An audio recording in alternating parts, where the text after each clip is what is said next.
Okay, let's wrap up Module 5.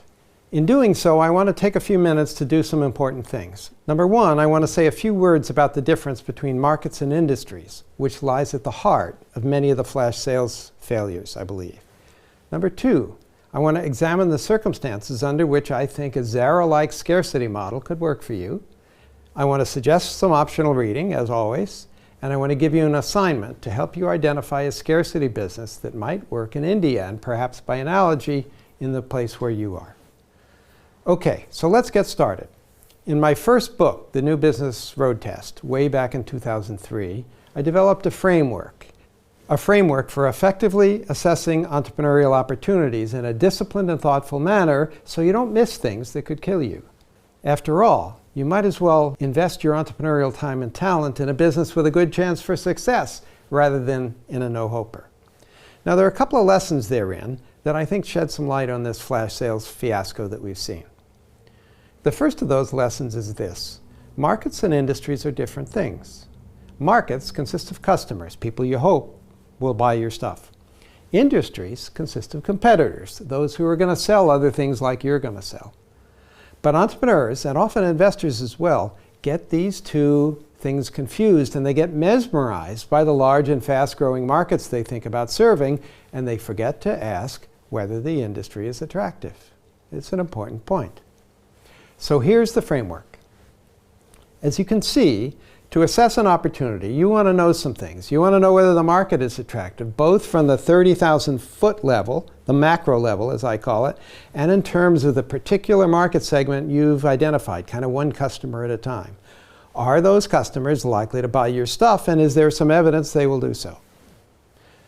Back in 2008, when all the VC money began flooding into the flash sales industry, the market was large and growing very fast. Okay, so you tick the upper left box.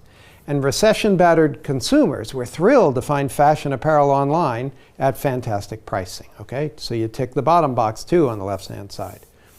Thanks to the scarcity models that gave them the customers cash up front and paid the vendors later, the VCs loved and continued to love these flash sales businesses because in the long run they'd be very capital efficient.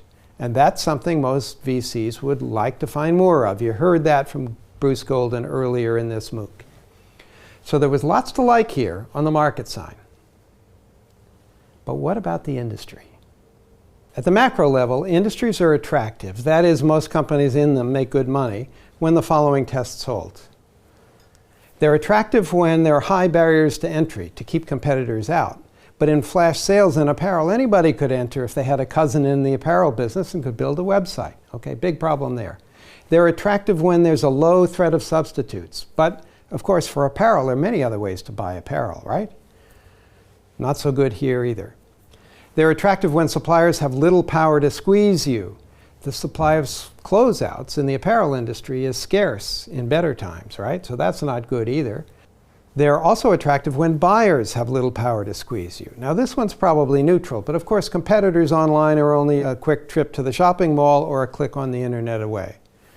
And then number 5, they're attractive when rivalry is low. That is, all the players in the industry aren't trying to kill each other. And here, flash sales merchants competed vigorously to get the insufficient supply of closeouts. The result is this has been a very tough industry in which to compete, and everybody missed it. Now, at the micro level, industries are attractive when a company can build some kind of sustainable competitive advantage and a viable business model so they don't run out of cash. The first of those things means having patents or unique capabilities or brands and things like that. So here, there was a good business model, right, because the customers were paying up front, but otherwise difficult. Nothing proprietary, really, to keep anybody out. There are also, as you can see, some issues related to the entrepreneurial team in the framework, but they're not the real problem here. For at least some of the players, especially Vente Privée, had great management teams. They'd been dealing with closeouts in Paris for many years. So what have we learned here? Well, the first lesson learned is that markets and industries are different things, an important take-home. The second thing is that life is going to be difficult in an attractive market that attracts a lot of venture capital, especially where it's a brutally unforgiving industry, made even more difficult by all the capital flowing in. So it shouldn't come as a surprise that there have been virtually no exits in the flash sales category. Zulily is about the only one I could find, and these companies, some of them vastly overvalued, are among what some VCs are now calling dead unicorns. High notional values, but really they're dead. Sadly, I find this to be a common error. Falling in love with a market and forgetting to ask whether the industry is one in which you'd like to play. A critical issue. The other common error I find is examining only the macro level issues, the stuff on the top half of the chart. Lots of information about trends, market size, industry analysis, all that, and forgetting to ask the critical question whether the customer will buy your stuff, really. Is there evidence here? Is there a real problem here? And on the right-hand side, whether there's any source of sustainable competitive advantage. Otherwise, all you're doing is asking some company to come eat your lunch after you prove the model. Now, I'm going to provide Chapter 1 of the New Business Road Test for you at no cost at the end of this module, in case you'd like to learn more about this approach to assessing the opportunity that you may have in mind. Now, with this assessment under our belts, are there any circumstances in which Zara-like scarcity models might be able to work for you? Well, here's my guess. Maybe in brick-and-mortar retailing or e-commerce. Maybe in low labor cost markets where you can control your supply chain and go from design to store quickly and produce locally. That's what Zara does. Maybe in categories where there's rapid fashion change or trendiness, apparel, accessories, maybe some health and beauty categories.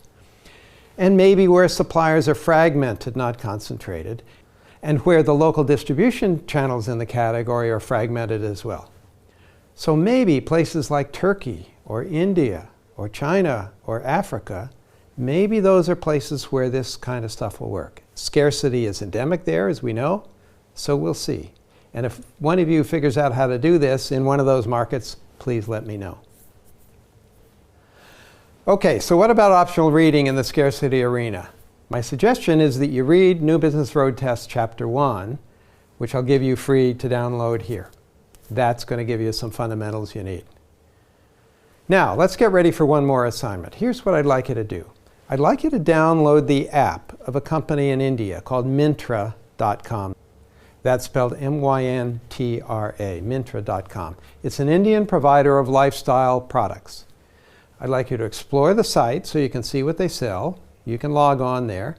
And then I'd like you to log on to a PwC report that was done recently on e-commerce in India. It's a great story of how e-commerce is evolving in India.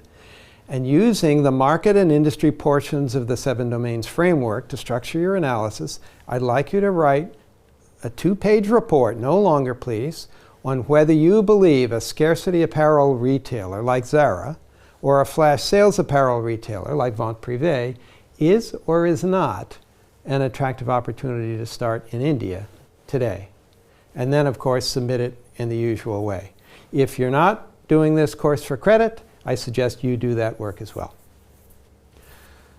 Okay, so we're now done with Module 5 on scarcity models. We're going to turn to Module 6, where we'll tackle service to product models, and we're going to meet the person who I think is the poster child for this entire MOOC and the entire customer-funded phenomenon.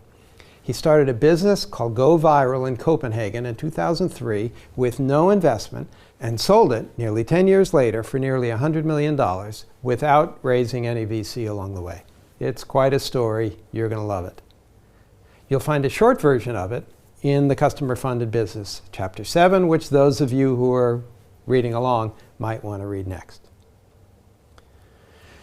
In a couple of seconds, you're going to find a closing slide to help you reflect on what we've done in this module. After that, I look forward to seeing you for Module 6. For those of you in service businesses, this next module may well be the spark that transforms your business. I'll see you there.